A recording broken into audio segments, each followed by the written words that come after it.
Greetings, my little sea bunny. I hope you are feeling very well and rested, as I invite you to take a seat somewhere you feel comfortable, and I will read you a little bit of The Little Prince from Antoine de Saint-Exupéry. It will be in French, so if you like, just listening to my voice, listening to some French, then this is just perfect for you.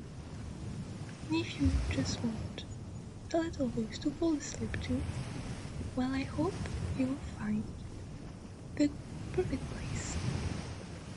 Now, just take a little breath and just close your eyes if you want. If you don't want, it's alright. And I will start to read.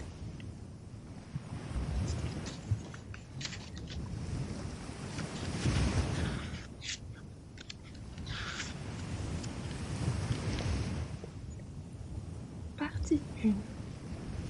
Lorsque j'avais 6 ans, j'ai vu, une fois, une magnifique image dans un livre sur la forêt vierge qui s'appelait Histoire vécue. Ça représentait un serpent boa qui avalait un fauve. Voilà la copie du dessin. On disait dans le livre, les serpents bois avalent leur proie tout entière sans la mâcher. Ensuite, ils ne peuvent plus bouger et ils dorment pendant les 6 mois de leur digestion. J'ai alors beaucoup réfléchi sur les aventures de la jungle et, à mon tour, j'ai réussi, avec un crayon de couleur, à tracer mon premier dessin. Mon dessin numéro 1, il était comme ça. J'ai montré mon chef-d'œuvre aux grandes personnes et leur ai demandé si mon dessin leur faisait peur. Elles m'ont répondu « Pourquoi un chapeau ferait-il peur ?» Mon dessin ne représentait pas un chapeau, il représentait un serpent boa qui digérait un éléphant. J'ai alors dessiné l'intérieur du serpent boa, afin que les grandes personnes puissent comprendre. Elles ont toujours besoin d'explications. Mon dessin numéro 2 était comme ça.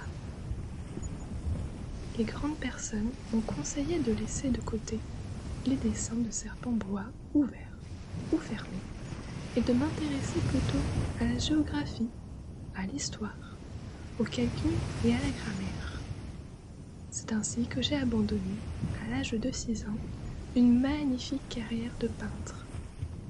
J'avais été découragée par l'insuccès de mon dessin numéro 1 et de mon dessin numéro 2.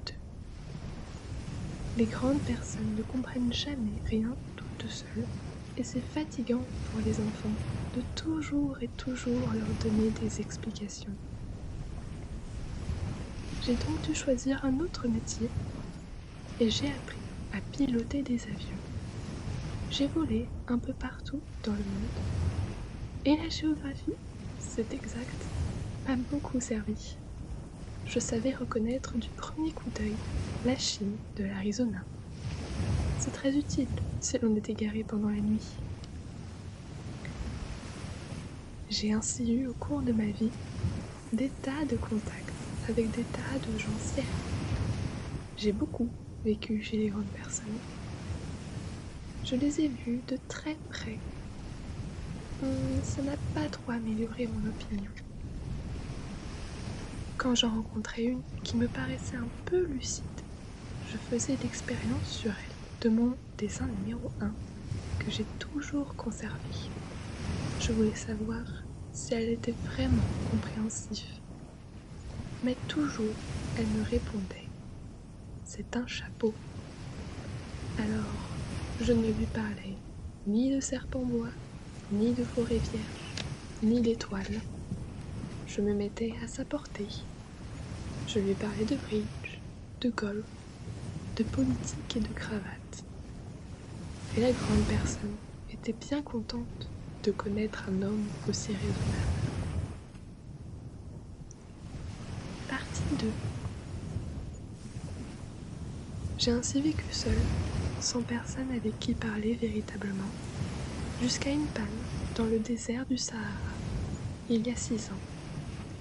Quelque chose s'était cassé dans mon moteur, et comme je n'avais avec moi ni mécanicien ni passager, je me préparais à essayer de réussir, tout seul, une réparation difficile.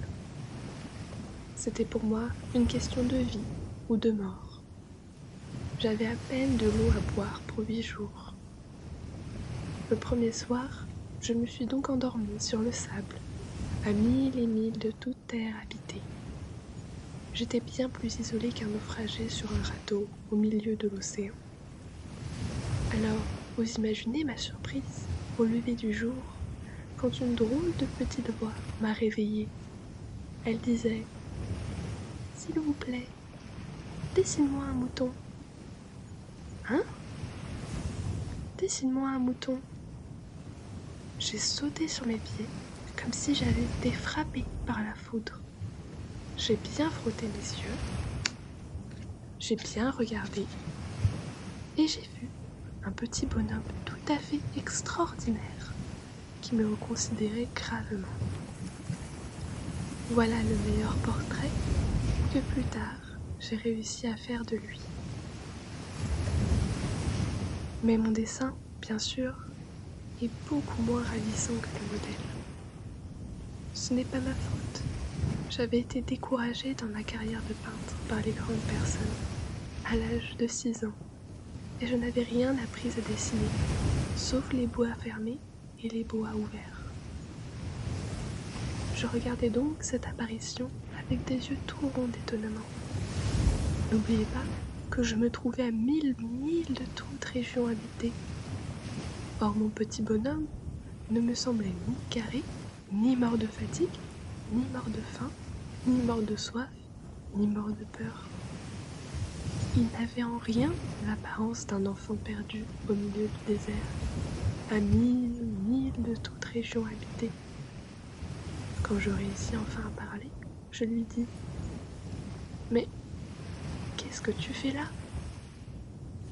Et il me répéta alors, tout doucement, comme une chose très sérieuse. « S'il vous plaît, dessine-moi un mouton. » Quand le mystère est trop impressionnant, on n'ose pas désobéir. Aussi absurde que cela me sembla à 1000 milles de tous les endroits habités et en danger de mort, je sortis de ma poche une feuille de papier et un stylographe. Mais je ne me rappelais alors que j'avais surtout étudié la géographie, l'histoire, le calcul et la grammaire, et je dis au petit bonhomme, avec un peu de mauvaise humeur, que je ne savais pas dessiner. Il me répondit « Ça ne fait rien, dessine-moi un mouton. » Comme je n'avais jamais dessiné un mouton, je refis, pour lui, un des 2 seuls dessins dont j'étais capable, celui du bois fermé, et je fus stupéfait d'entendre le petit bonhomme me répondre « Non, non, je ne veux pas d'un éléphant dans un bois. Un bois, c'est très dangereux, et un éléphant, c'est très encombrant. Chez moi, c'est tout petit, j'ai besoin d'un mouton. Dessine-moi un mouton. » Alors, j'ai dessiné. Il regarda attentivement, puis « Non, celui-là est très malade. Fais-en un autre. » Je dessinai. Mon ami sourit gentiment, avec indulgence. « Tu vois bien, ce n'est pas un mouton, c'est un bélier. Il a des cornes. » Je refis donc encore mon dessin, mais il fut refusé, comme les précédents. Celui-là est trop vieux. Je veux un mouton qui vive longtemps. Alors, faute de patience, comme j'avais hâte de commencer le démontage de mon moteur, je griffonnai ce dessin-ci, et je lançai. Ça, c'est la caisse. Le mouton que tu veux est dedans. Mais je fus bien surpris de voir s'illuminer le visage de mon jeune juge. C'est tout à fait comme ça que je le voulais. Crois-tu qu'il faille beaucoup d'air à ce mouton ? Pourquoi ? Parce que chez moi, c'est tout petit. Ça suffira sûrement. Je t'ai donné un tout petit mouton. Il pencha la tête vers le dessin. Pas si petit que ça. Tiens, il s'est endormi. Et c'est ainsi que je fis la connaissance du petit prince. Partie 3. Il me fallut longtemps pour comprendre d'où il venait. Le petit prince, qui me posait beaucoup de questions, ne semblait jamais entendre les miennes. Ce sont des mots prononcés par hasard qui peu à peu m'ont tout révélé. Ainsi, quand il aperçut pour la première fois mon avion, je ne dessinerai pas mon avion, c'est un dessin beaucoup trop compliqué pour moi, il me demanda « Qu'est-ce que c'est que cette chose-là » Ce n'est pas une chose, ça vole, c'est un avion, c'est mon avion. J'étais fière de lui apprendre que je volais. Alors, il s'écria « Comment ? Tu es tombé du ciel ?» Oui, fis-je modestement. Ah, ça c'est drôle. Et le petit prince eut un très joli éclat de rire qui m'irrita beaucoup. Je désire que l'on prenne mes malheurs au sérieux. Puis il ajouta « Alors, toi aussi tu viens du ciel ? De quelle planète es-tu » J'entrevis aussitôt une lueur dans le mystère de sa présence, et j'interrogeai brusquement « Tu viens donc d'une autre planète ?» Mais il ne me répondit pas. Il hochait la tête doucement, tout en regardant mon avion. C'est vrai que là-dessus, tu ne peux pas venir de bien loin. Et il s'enfonça dans une rêverie qui dura longtemps. Puis, sortant mon mouton de sa poche, il se plongea dans la contemplation de son trésor. Vous imaginez combien j'avais pu être intriguée par cette demi-confidence sur les autres planètes. Je m'efforçais donc d'en savoir plus long. D'où viens-tu, mon petit bonhomme ? Où est-ce chez toi ? Où veux-tu emporter mon mouton ? Il me répondit, après un silence méditatif, « Ce qui est bien avec la caisse, ce que tu m'as donné, c'est que, la nuit, ça lui servira de maison. Bien sûr, et si tu es gentil, je te donnerai aussi une corde pour l'attacher pendant le jour, et un piquet. » La proposition parut choquer le petit prince. L'attacher ? Quelle drôle d'idée ! Mais si tu ne l'attaches pas, il ira n'importe où, et il se perdra. Et mon ami eut un nouvel éclat de rire. mais où veux-tu qu'il aille ?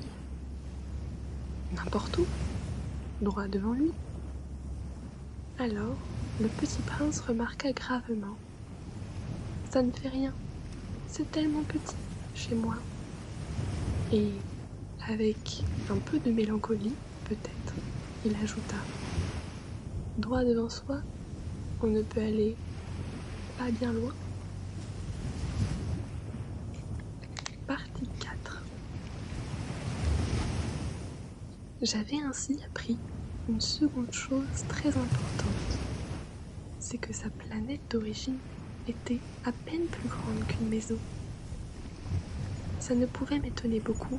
Je savais bien qu'en dehors des grosses planètes, comme la Terre, Jupiter, Mars, Vénus, auxquelles on a donné des noms, il y a des centaines d'autres qui sont quelquefois si petites qu'on a beaucoup de mal à les apercevoir au télescope. Quand un astronome découvre l'une d'elles et lui donne pour nom un numéro, il l'appelle par exemple l'astéroïde 325. J'ai de sérieuses raisons de croire que la planète d'où vivait le petit prince est l'astéroïde B612. Cet astéroïde n'a été aperçu qu'une fois au télescope en 1909 par un astronome turc. Il avait fait alors une grande démonstration de sa découverte à un congrès international d'astronomie. Mais Personne ne l'avait cru à cause de son costume. Les grandes personnes sont comme ça. Heureusement pour la réputation de l'astéroïde B612, un dictateur turc imposa à son peuple, sous peine de mort, de s'habiller à l'européenne. L'astronome refit sa démonstration en 1920 dans un habit très élégant. Et cette fois-ci, tout le monde fut de son avis.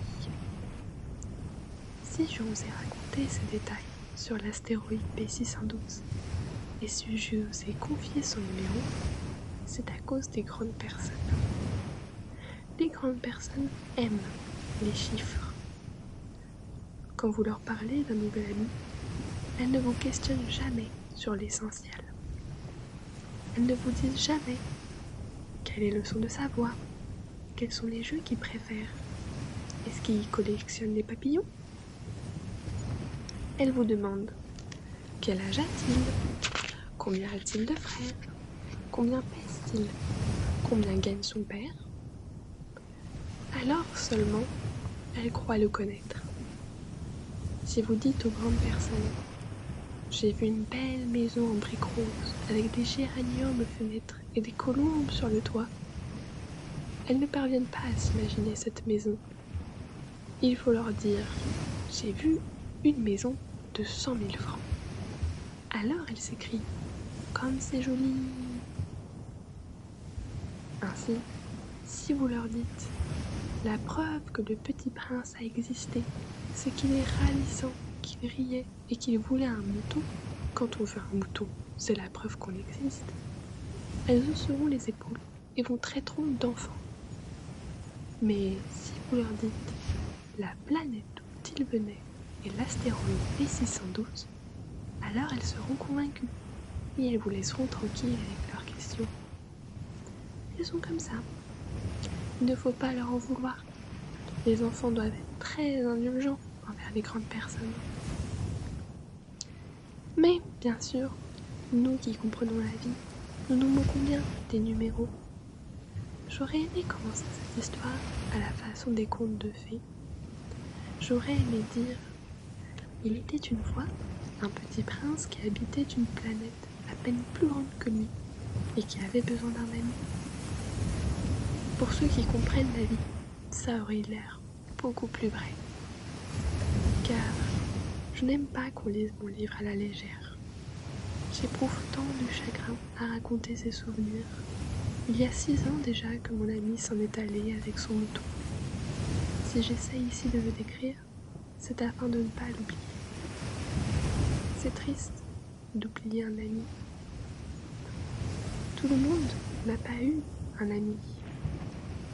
Et je puis devenir comme les grandes personnes qui ne s'intéressent plus qu'aux chiffres. C'est donc pour ça encore que j'ai acheté une boîte de couleurs et des crayons. C'est dur de se remettre au dessin à mon âge quand on n'a jamais fait d'autres tentatives que celle d'un bois fermé et celle d'un bois ouvert à l'âge de 6 ans. J'essaierai bien sûr de faire des portraits le plus ressemblants possible.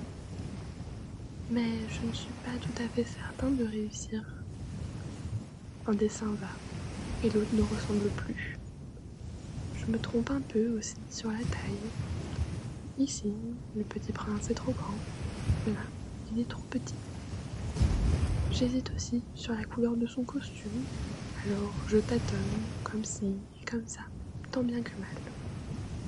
Je me tromperai enfin sur certains détails plus importants. Mais ça, il faudra me le pardonner. Mon ami ne donnait jamais d'explication. Il me croyait peut-être semblable à lui. Mais moi, malheureusement, je ne sais pas voir les moutons à travers les caisses. Je suis peut-être un peu comme les grandes personnes. J'ai dû vieillir.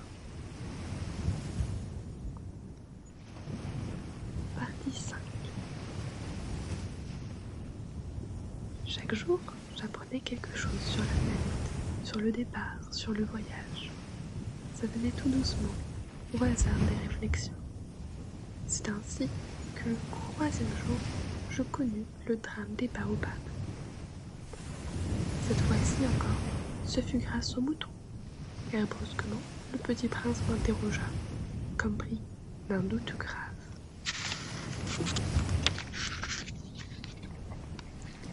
C'est bien vrai, n'est-ce pas, que les moutons mangent les arbustes? Oui, c'est vrai. Ah, je suis content. Je ne compris pas pourquoi il était si important que les moutons mangeassent les arbustes. Mais le petit prince ajouta. Par conséquent, ils mangent aussi les baobabs. Je fis remarquer au petit prince que les baobabs ne sont pas des arbustes, mais des arbres grands comme des églises, et que même s'il emportait avec lui, et même tout un troupeau d'éléphants, ce troupeau ne viendrait pas à bout d'un seul baobab. L'idée du troupeau d'éléphants fit rire le petit prince. Il faudrait les mettre les uns sur les autres. Et il remarqua avec sagesse. Les baobabs, avant de grandir, ça commence par être petit. C'est exact. Mais pourquoi veux-tu que tes moutons mangent les petits baobabs? Il me répondit. Bah, voyons. Comme s'il s'agissait là d'une évidence.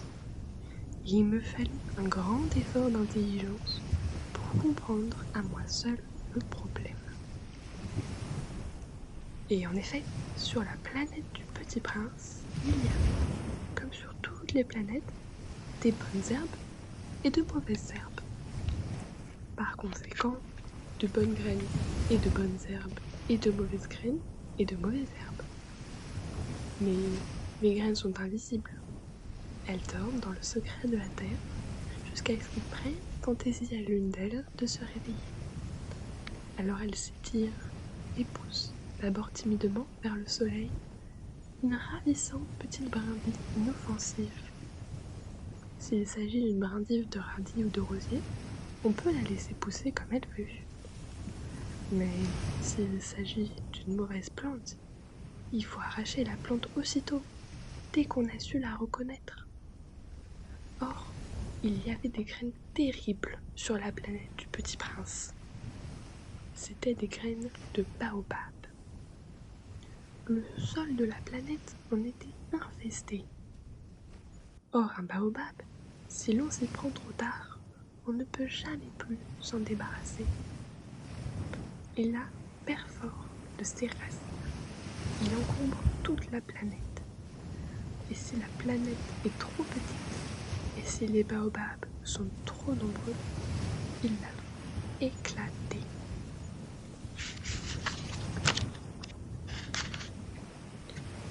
C'est une question de discipline, me disait plus tard le petit prince.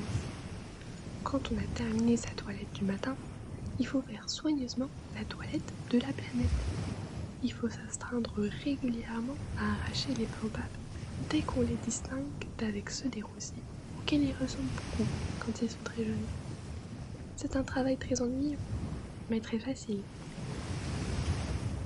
Et un jour, il me conseilla de m'appliquer à réussir un beau dessin pour bien faire entrer ça dans la tête des enfants de chez moi. Si le voyage un jour, me disait-il, ça pourrait leur servir. Il est quelquefois sans inconvénient de remettre à plus tard son travail. Mais s'il s'agit des baobabs, c'est toujours une catastrophe. J'ai connu une planète habitée par un paresseux. Il avait négligé 3 arbustes. Et, sur les indications du petit prince, j'ai dessiné cette planète-là. Je n'aime guère prendre le ton d'un moraliste. Mais le danger des baobabs est si peu connu et les risques courus par celui qui surgerait dans un astéroïde sont si considérables que pour une fois, je fais exception à ma réserve. Je dis, enfants, faites attention aux baobabs. C'est pour avertir mes amis d'un danger qu'ils frôlaient depuis longtemps, comme moi-même, sans le connaître, que j'ai tant travaillé ce dessin-là. La leçon que je donnais en valait la peine. Vous vous demanderez peut-être, pourquoi n'y a-t-il pas dans ce livre d'autres dessins aussi grandioses que le dessin des baobabs?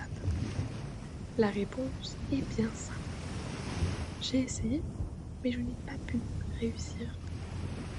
j'ai dessiné les baobabs, j'ai été animée par le sentiment de l'urgence.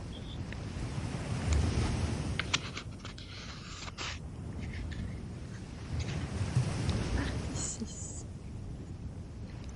Ah, petit prince, j'ai compris peu à peu, ainsi, ta petite vie mélancolique.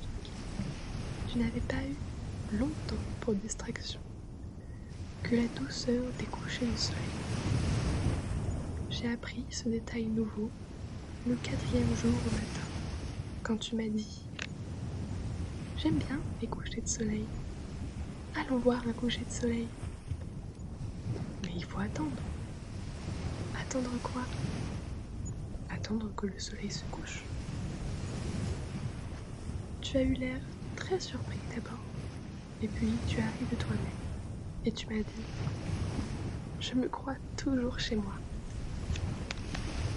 En effet, quand il est midi aux États-Unis, le soleil, tout le monde le sait, se couche sur la France. Il suffirait de pouvoir aller en France en 1 minute pour assister au coucher du soleil. Malheureusement, la France est bien trop éloignée. Mais sur ta si petite planète, il te suffisait de tirer ta chaise de quelques pas. Tu regardais le crépuscule chaque fois que tu devais désirer. Un jour, j'ai vu le soleil se coucher 44 fois. Et un peu plus tard, tu as ajouté « Tu sais, quand on est tellement triste, on aime les couchers de soleil. » Le jour des 44 fois, tu étais donc tellement triste? Mais le petit prince ne répondit pas. Partie 7. Le 5e jour, toujours grâce au mouton, ce secret de la vie du petit prince me fut révélé. Il me demanda, avec brusquerie, sans préambule, comme le fruit d'un problème longtemps médité en silence. Un mouton, s'il mange les arbustes, il mange aussi les fleurs. Un mouton mange tout ce qui l'entoure. Même les fleurs qui ont des épines. Oui, même les fleurs qui ont des épines. Alors, les épines, à quoi servent-elles? Je ne le savais pas. J'étais alors très occupée à essayer de dévisser un boulon trop serré de mon moteur.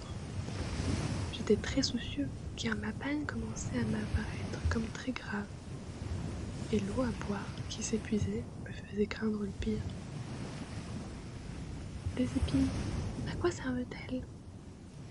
Le petit prince ne renonçait jamais à une question une fois qu'il l'avait posée. J'étais irritée par mon boulon et je répondis n'importe quoi. Les épines, ça ne sert à rien. C'est de la pure méchanceté de la part des fleurs. Oh! Et après un silence, il me lança, avec une sorte de rancune. Je ne te crois pas. Les fleurs sont faibles, elles sont naïves, elles se rassurent comme elles peuvent, elles se croient terribles avec leurs épines. Je ne répondis rien.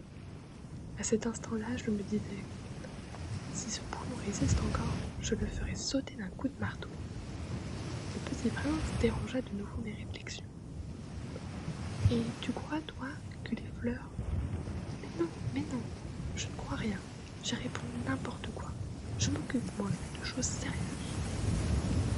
Il me regarda stupéfait. Des choses sérieuses. Il me voyait, mon marteau à la main, et les doigts noirs de cambouis, penchés sur un objet qui lui semblait très laid. Tu parles comme les grandes personnes. Ça me fit un peu honte, mais impitoyable. Il ajouta, tu confonds tout, tu mélanges tout. Il était vraiment très irrité. Il s'était au vent des cheveux tout dorés.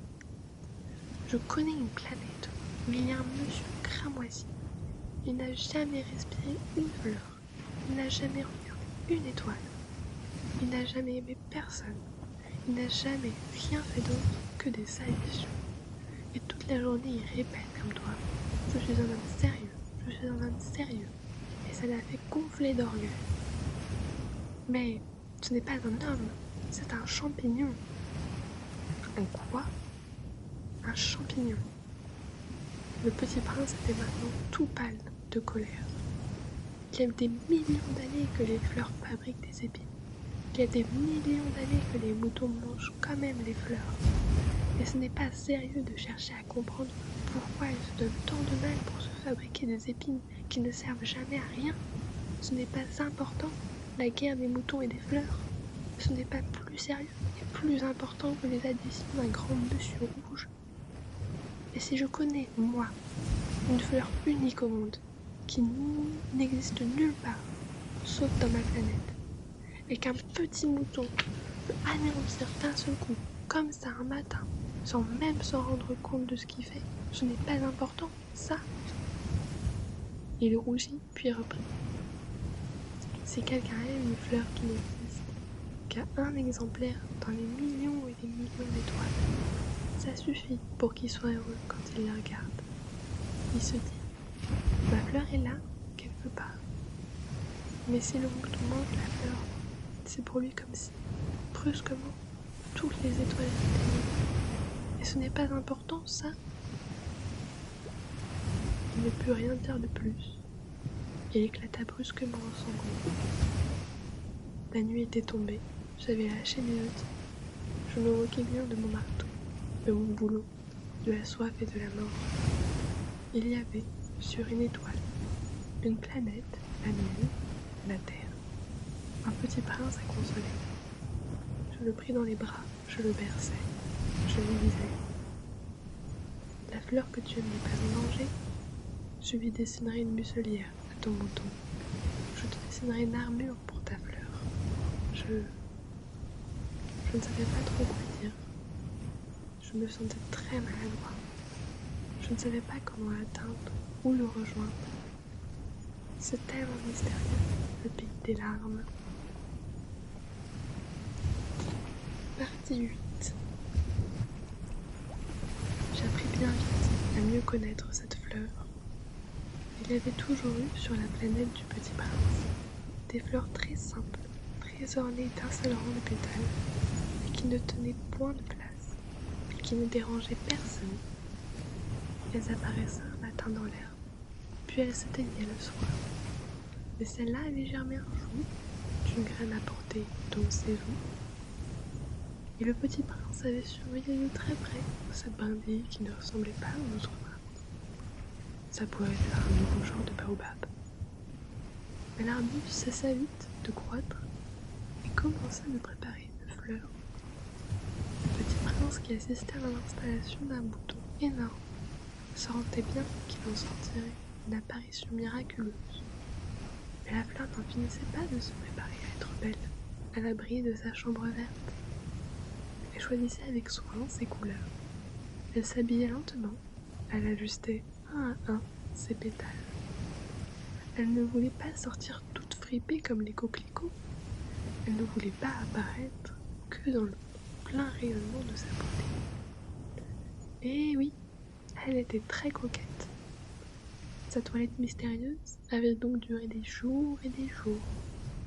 Et puis, voici qu'un matin, justement, à l'heure du lever du soleil, elle s'était montrée. Et elle, qui avait travaillé avec tant de précision, dit en bâillant « je me réveille à peine. Je devais demander pardon, je suis encore toute décoiffée. » Le petit prince alors ne put contenir son admiration. « Que vous êtes belle, n'est-ce pas ?» répondit doucement la fleur. « Je suis née en même temps que le soleil. » Le petit prince devina bien qu'elle n'était pas trop modeste, mais elle était si émouvante.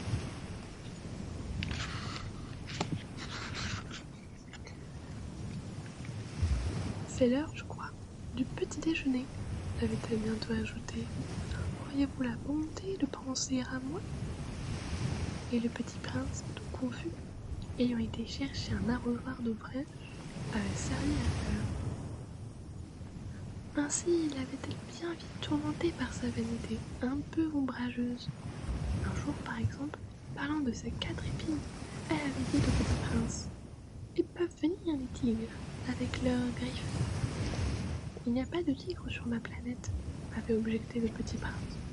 Et puis, les tigres ne mangent pas d'herbe. Je ne suis pas une herbe, avait doucement répondu la fleur. Pardonnez-moi. Je ne crains rien des tigres, mais j'ai horreur des courants d'air. Vous n'auriez pas un paravent?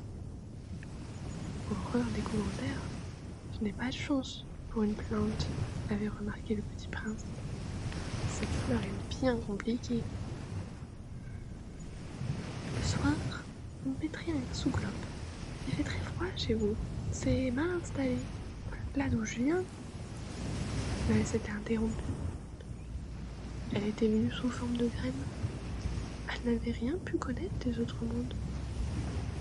Humiliée de s'être laissée surprendre à préparer un mensonge aussi naïf, elle avait toussé 2 ou 3 fois pour mettre le petit prince dans son tort. Ce paravent, j'allais le chercher et vous me parliez. Alors, elle avait forcé sa toux pour lui infliger, quand même, des remords. Ainsi, le petit prince, malgré la bonne volonté de son amour, avait vite douté d'elle. Il avait pris au sérieux des mots sans importance et était devenu très malheureux. J'aurais dû ne pas l'écouter, me convient-il un jour. Il ne faut jamais écouter les fleurs. Il faut les regarder et les respirer. La mienne embaumait ma planète, mais je ne savais pas m'en réjouir. Cette histoire de griffes qui m'avait tellement agacée dut m'attendrir. Il me confia encore. Je n'ai alors rien su comprendre. J'aurais dû la juger sur les actes et non sur les mots. Elle m'embaumait et m'éclairait. Je n'aurais jamais dû m'enfuir.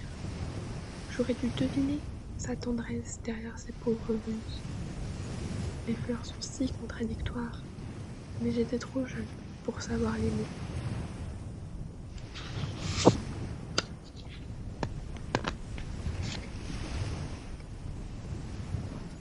Partie 9. Je crois qu'il profita, pour son évasion, d'une migration d'oiseaux sauvages. Au matin du départ, il mit sa planète bien en ordre. Il ramena soigneusement ses volcans en activité. Il possédait 2 volcans en activité, et c'était bien commode pour faire chauffer le petit déjeuner du matin. Il possédait aussi un volcan éteint. Mais, comme il disait, on ne sait jamais. Il ramena donc également le volcan éteint. S'ils sont bien ramenés, les volcans brûlent doucement et régulièrement, sans éruption. Les éruptions volcaniques sont comme des feux de cheminée. Évidemment, sur notre Terre, nous sommes beaucoup trop petits pour ramener de volcans. C'est pourquoi ils nous causent des tas d'ennuis. Le petit prince arracha aussi, avec un peu de mélancolie, les dernières branches de baobab. Il croyait ne jamais devoir revenir. Mais tous ces travaux familiers lui parurent, ce matin, extrêmement doux. Et quand il arrosa une dernière fois la fleur et se prépara à la mettre à l'abri sous son globe, il se découvrit l'envie de pleurer. « Adieu !» dit-il à la fleur. Et elle ne lui répondit pas. « Adieu !» répéta-t-il. La fleur toussa. Mais ce n'était pas à cause de son rhume. « J'ai été sotte, lui dit-elle enfin. Je te demande pardon. Tâche d'être heureux. » Il fut surpris par l'absence de reproche. Il restait là, ton déconcerté, le globe en l'air. Il ne comprenait pas cette douceur calme. « Mais oui, je t'aime, » dit la fleur. « Tu n'en as rien su par ma faute. Cela n'a aucune importance. Mais tu as été aussi sot que moi.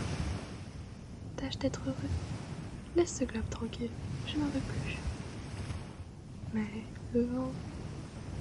Je ne suis pas si enrhumée que ça. L'air frais de la nuit me fera du bien. Je suis une fleur.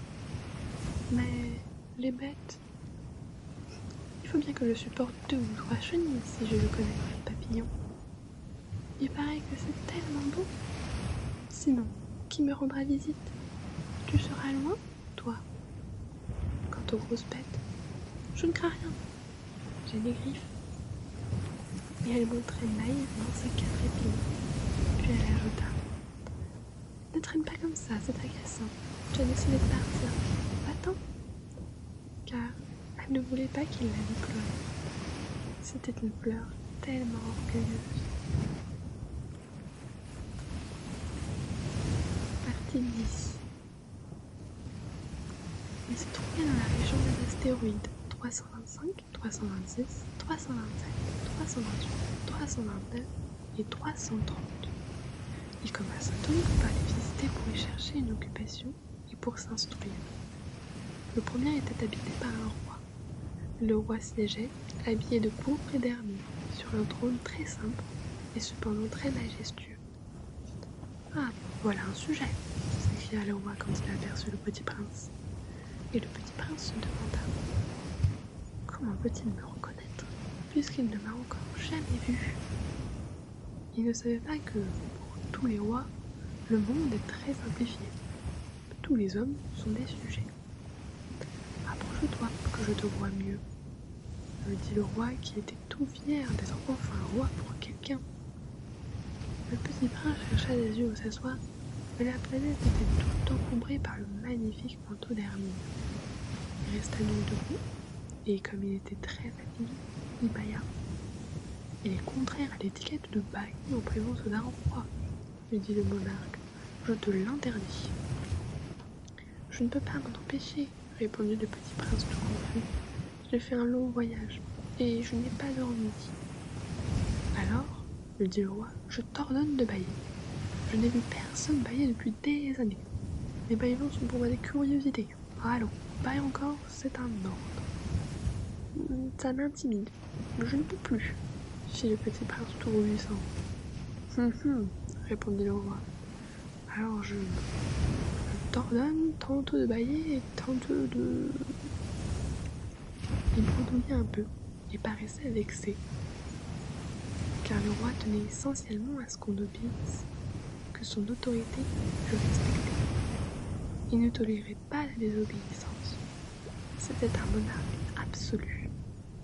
Mais comme il était très bon et donnait des ordres raisonnables, si j'ordonnais, disait-il couramment, si j'ordonnais à un général de se changer en oiseau de mer, et si le général n'obéissait pas, ce ne sera pas la faute du général, ce sera ma faute. Puis-je m'asseoir? S'enquit timidement le petit prince. Je t'ordonne de t'asseoir, lui répondit le roi, qui ramena majestueusement un pan de son manteau d'hermine. Le petit prince s'étonnait. La planète était si minuscule. Sur quoi le roi pouvait-il bien régner? Sire, lui dit-il, je vous demande pardon de vous interroger. Je t'ordonne de m'interroger, se hâta de dire le roi. Sire, sur quoi régnez-vous? Surtout, répondit le roi avec une grande simplicité. Surtout. Le roi, d'un geste discret, désigna sa planète, les autres planètes et les étoiles.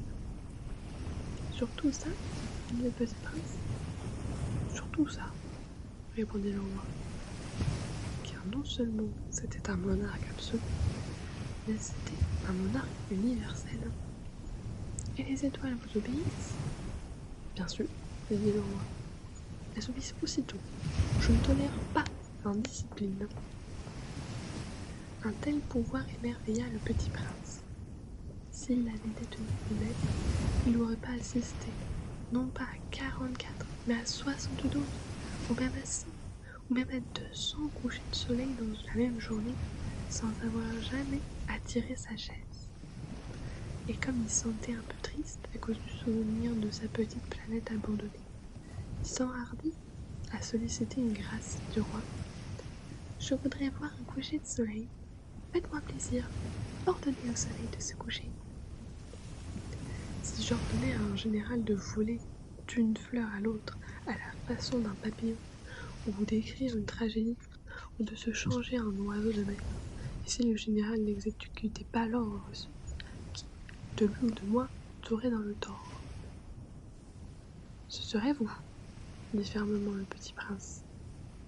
Exact. Il faut exiger de chacun ce que chacun peut donner, reprit le roi. L'autorité repose d'abord sur la raison. Si tu ordonnes à ton peuple d'aller se jeter à la mer, il fera la révolution. J'ai le droit d'exiger l'obéissance parce que mes ordres sont raisonnables. Alors, mon coucher de soleil, rappela le petit prince qui n'avait jamais compris une question une fois qu'il l'avait posée. Ton coucher de soleil, tu l'auras. Je l'exigerai. Mais j'attendrai, dans ma science du gouvernement, que les conditions soient favorables. Quand ça sera-t-il? S'informait le petit prince. Me répondit le roi, qui consulta d'abord un gros carnet. Ce sera vers ce soir, vers 7h40. Et tu verras, comme je suis bien obéi. Le petit prince bâilla. Il regrettait son coucher de soleil manqué. Et puis il s'ennuyait déjà un peu. Il n'y a plus rien à faire ici, dit-il au roi. Je vais repartir. Ne pars pas, répondit le roi qui était si fier d'avoir un sujet. Ne pars pas, je te fais ministre. Ministre de quoi? Ministre de la justice. Mais il n'y a personne à juger. On ne sait pas, dit le roi. Je n'ai pas fait encore le tour de mon royaume. Je suis très vieux. Je n'ai pas de place pour un carreau. Et ça me fatigue de marcher. Oh, l'ai-je déjà vu? Dit le petit prince qui se pencha pour jeter encore un coup d'œil sur l'autre côté de la planète. Il n'y a personne là-bas non plus. Tu te jugeras donc toi-même, me répondit le roi. C'est le plus difficile. Il est bien plus difficile de se juger soi-même que de juger autrui. Si tu réussis à bien te juger, c'est que tu es un véritable sage. Moi, dit le petit prince, je puis me juger moi-même n'importe où. Je n'ai pas besoin d'habiter ici. Dit le roi. Je crois bien que ma planète, il y a quelque part un vieux rat. Je l'entends la nuit. Tu pourras juger ce vieux rat. Je l'entends la nuit. Tu le condamneras à mort de temps en temps. Ainsi, ta vie dépendra de ta justice. Mais tu le gracieras chaque fois pour l'économiser. Il n'y en a qu'un. Moi, répondit le petit prince, je n'aime pas condamner à mort. Et je crois bien que je m'en vais. Non, dit le roi. Mais le petit prince, ayant achevé ses préparatifs, ne voulut point aimer le vieux monarque. Si votre majesté désirait être obéie ponctuellement, elle pourrait me donner un ordre raisonnable. Elle pourrait m'ordonner, par exemple, de partir avant une minute. Il me semble que les conditions sont favorables. Le roi, n'ayant rien répondu, le petit prince hésita d'abord, puis, avec un soupir, prit le départ. Je te fais mon ambassadeur, se hâta alors de crier le roi. Il avait un grand air d'autorité.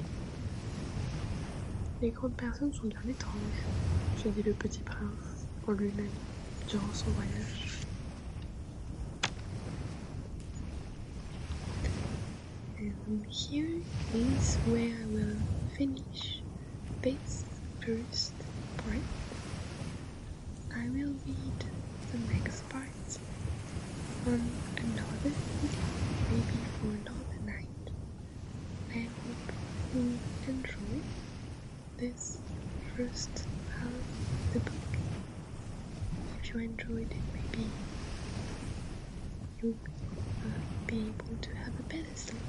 Well, so thank you for staying with me, and I wish you a very sweet, very, very sweet sleep. And